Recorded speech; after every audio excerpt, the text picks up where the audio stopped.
All right, everybody, welcome to Man Cave Millionaires. I'm Tony Fiorino. I'm joined by Brandon Steiner and our friend Shelley Wickens, who was kind enough to take the trip from Tennessee to come and visit us during this crazy pandemic. And she brought with us a wealth of Yankees lore, and it did us really, really good during this time to see such amazing pieces. So, Brandon, the first piece we saw was that Joe Dimaggio photograph that was framed and autographed. And you've done a little bit more poking around since Shelley showed that to us. Why don't you fill her in on what we found? Well, the Joe Dimaggio photo I like because it's one of my favorite Joe D photos, black and white. If you really look at it closely, you can see the cleats and you can really see the uniform and some of the the age of that era and what was really going on back then. And that photo does really tell a story. Not to mention, obviously, one of the great Yankees and great center fielders of all time. It's a limited edition. That's still $1,000 plus photo in a frame, right? It may even fetch more. Somebody who really appreciates that era, when you really look at the photo closely, and it really is a beautiful photo because it really does capture that time and that period. Probably will go higher. I love that item for auction because I think that you may find a few people that may want that photo. It's not a photo that's all over the place either. And you may end up getting more than 1,000. Okay. I love that photo because of the definition in his arm, the face. I mean, I've nicknamed that photo, Keep Your Eye on the Ball, because he never takes his eye off the ball. And you can actually see that in that picture. I love it. The next one we talked about was a seat back from the original stadium. It was not a full seat, but it was a seat back.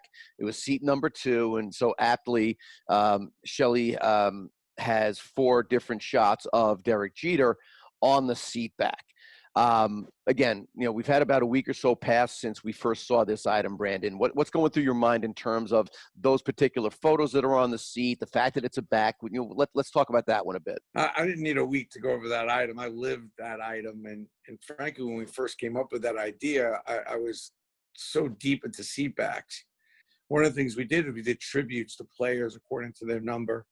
And obviously Jeter was one of them. And we did them with all the different players. We did it with the core 4. With a seat back number 4. So I love that item. It's an original item. It's creative. The photos are cool. And believe it or not, we sold out on that. So it's not like those things are easily gotten. People took a liking to that. And the reason is, Shelley, is because when you actually put the actual seat in your house, it doesn't make sense because, that's been weathered.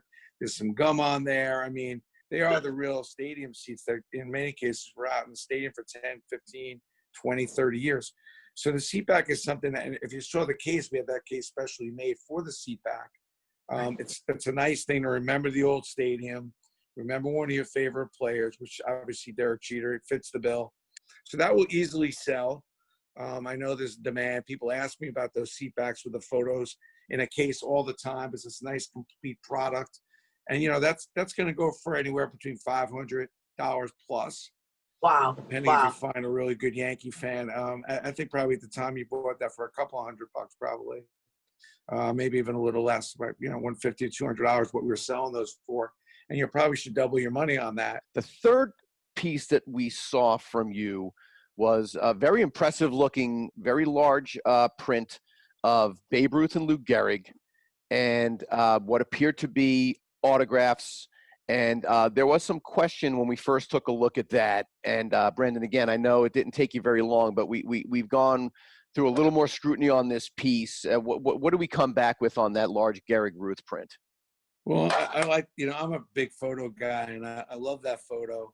Unfortunately, that autograph is just a facsimile, which we often see on some of those photos. I don't think this is anything in disguise. I don't think anybody was trying to make believe that was a real autograph. But, it is an old classic photo. I like that stuff. And, I haven't seen that photo around a lot. I mean, you see a lot of different Babe Ruth photos, but I haven't really seen much of that one. And it's nice when you see an old classic photo because those are probably the 2 greatest Yankees of all time. So if somebody's going to buy that, that's an item I'd probably slip into the auction, actually. And somebody who's a big old Yankee fan who's got a big old Yankee cave. Not there's many of those people, but I heard rumor that there's a lot of them. So I like that photo. I'm a sucker for that kind of stuff. Matter of fact, when I started collecting, I really couldn't afford the autographs, and I bought a lot of those kinds of things that reminded me of my favorite Yankees. And there were a lot of old black and white photos I still have to this day. And by the way, we shouldn't forget, Tony, about the pair of Yankee Stadium seats. What's crazy about those Yankee Stadium seats that Shelley brought in is that you can't find them anymore. You know, they're sold out. I know we sold the last ones while I was still there at Steiner, and I see them popping up on Collectible Exchange all the time and getting some pretty good money. And the resale on that value will continue to go up. I was telling Shelley, like, if she wanted to hold on to those seats, I wouldn't blame her. But in the resale market, they are starting to go for around $1,500, and some people actually pay a little more. I like those because those are the ones that were padded. I think they were brought in there in the 90s. I think they're one of my favorite things that I have in my collection. I just have one pair, the actually pair from my season tickets. And I don't want to give those up, but my wife probably is going to have a different opinion. But Shelley, I like that item, again, because remember, we lost so many of the Yankee Stadium seats to a lawsuit up in Syracuse where the arms were removed and melted down. So you won't see a lot of pairs out there, nowhere near as many as we anticipated. I like that item for the auction, see where it plays out. And you should do well on that. We're doing a big Yankee auction coming up, and that'll do well right in there. Right. And then about those seats too, we were just talking about Ruth and Gehrig, and those happen to be number 3 and 4. So in my collection, I have 2.5 seats from the old stadiums, numbers 2, 3, and 4. When it all came down to it, we had about 15,000 pairs when it got started. I don't think we ended up with more than about half of those, maybe about 7,000 or 8,000. Wow. So out of that whole stadium, maybe we had about 7,000 pairs in total. You know, I wanted to make sure Yankee fans, and I wanted, I mean, hundreds of thousands of Yankee fans. I spent an enormous amount of time to make sure that as many Yankee fans that wanted something could get something. So I guess kind of the overall here is, you know, looks like Shelley's batting 750 here out of the 4. And you can argue even higher, because the only thing that turned out to not be the actual truly authentic piece is still something that's going to bring value to somebody. So Shelley, Brandon's suggestion seems to be to include these pieces in the auction. You know, we never try to pry somebody from their collections, but in your case, you mentioned that it's time to part with these things and move on and turn things over. So assuming you and Brandon can work closely together to set the right reserve prices on these items, you know, do you agree to put these things in the auction? Oh, yes. Oh, yes, I do. You know, they've brought so much joy to me throughout the years. It's time for them to bring joy to another Yankee fan. Brandon, is there any, do we have any details, specifics right now about when this auction is taking place?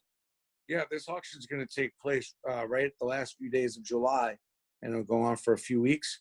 Right on Collectible Exchange. I think there's 330 items, so it's a relatively small auction. And if you're a big baseball fan, there's some real gems in there. Middle of the road with some really high-level gems, but a lot of stuff that's extremely affordable. It's our first auction at Collectible Exchange. We want it to be fun and for people to participate in it easily. So you heard it right here, Shelley. You're part of the very first global auction on Collectible Exchange. And by the way, for those of you who are watching, we're going to have links on collectibleexchange.com, on mancavemillionaires.com, and on the Man Cave Millionaires Facebook page. Because again, the most important part here is this is a very affordable. This is not about just the millionaires and up. This is going to be stuff for everybody, and it's from the most collectible team in all of sports, the Yankees. So this is a happy ending to a very, very cool story. We've brought Shelley in as a new friend to the show. It was great to meet you. Brandon, thanks for what you do as always. Keep an eye out for Man Cave Millionaires coming to TV soon. But in the meantime, let's get to that Yankees auction. Any questions, just hit us up at mancavemillionaires.com. We'll talk to you guys soon.